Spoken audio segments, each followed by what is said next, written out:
Blaise Etheridge Clark of Rawcliffe has displayed exceptional bravery since being diagnosed with cancer last year.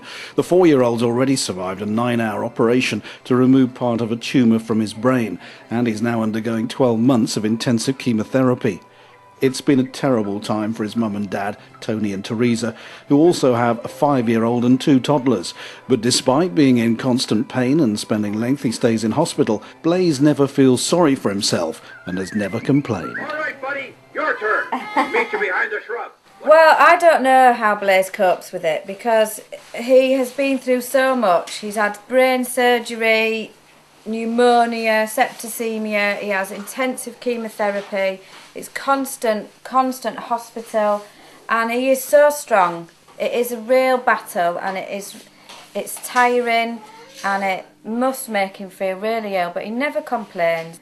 Well, I feel it's like a living hell, and I feel exhausted and tired and, anxious all the time.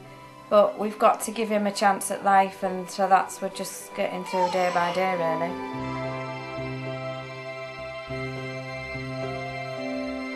It's been a tough time for 4-year-old Jamie Inglis.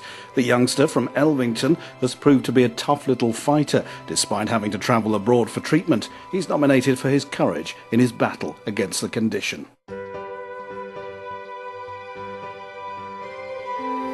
Where's he gone? Not yet 2 years old, William is battling with a life-threatening illness. It's so rare that only around 600 people worldwide are in the same position. But despite the need for constant blood transfusions, this lovely-natured boy is always smiling.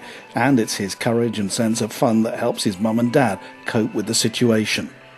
William's a very happy boy, even though he's got this illness which is really rare and really difficult to live with. He's... you wouldn't even know there was anything wrong with him. I think if William wasn't a happy child, as he is, day to day, it would be so much more difficult for us. William loves playing with the TV too, but is already developing good taste. Sorry, Anne, but you are the weakest link.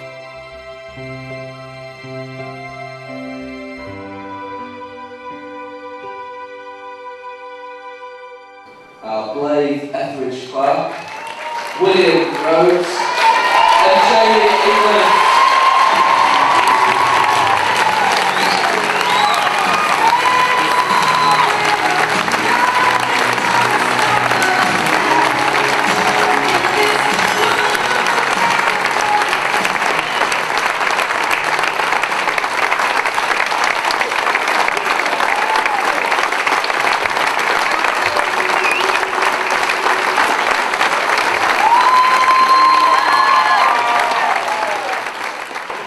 Very smart. Yeah, you do. You're pretty dressed up, aren't you? Yeah.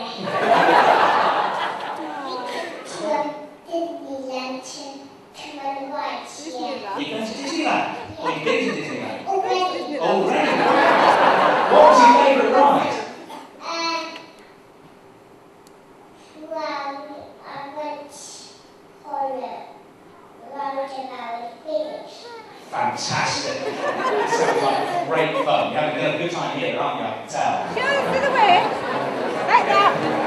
Like that. At the camera, not you. Smile. Yay! One more to do. Fire, boys.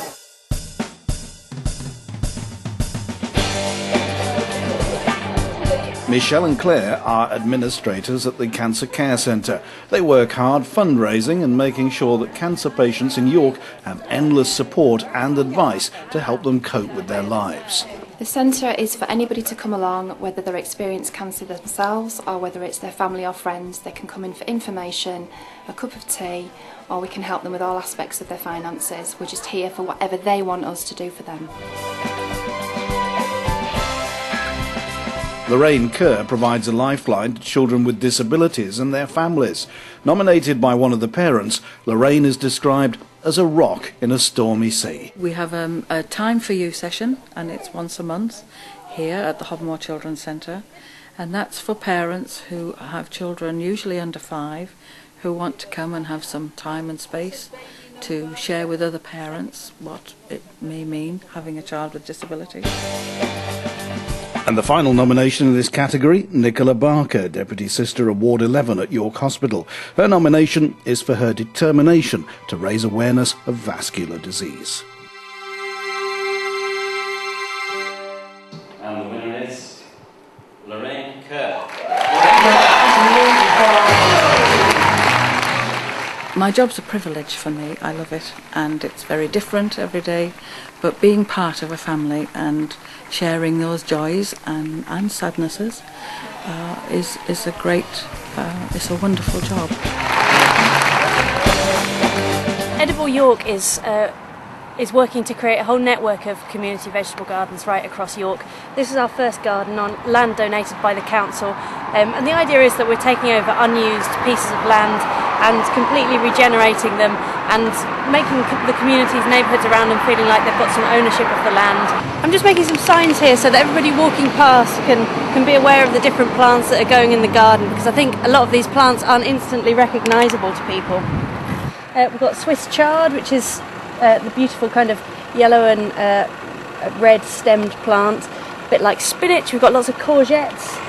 These bean plants just here, and around the edge a lot of nasturtiums and marigolds to give some colour to the beds and your salads.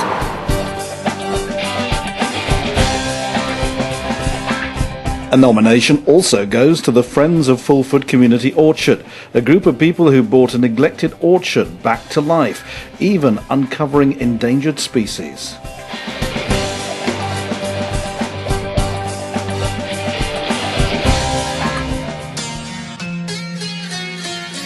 I'm complex. I used to play rugby. I'm a typical teen. I've got a very loving family. Young Carers Revolution in York is also nominated. They're a group of 12 to 20-year-olds in the city who combine studying and part-time work with caring for sick relatives.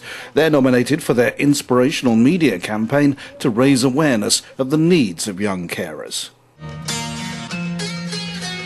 People don't understand. Being on care is a full-time job. Really, society should be aware of it. It's quite difficult when you don't get the support you need, because you're supporting other people all the time. It's quite hard emotionally. It's quite challenging at times when the person you care for just can't do anything for themselves. Having to deal with all the responsibility. Trying to make other people understand that you can't do everything you want to do and the reasons why. And the winner is York Carers Revolution. This should be entertaining. Look, you've been elected, so I'm afraid you're going to have to go for it. Tell us about these, tell us about the wristband. The wristbands, they just say our blog, which shows all the things we've done to achieve our film, and it's just really just part of our campaign. And they're on sale here tonight, aren't they? TCG. 50p each.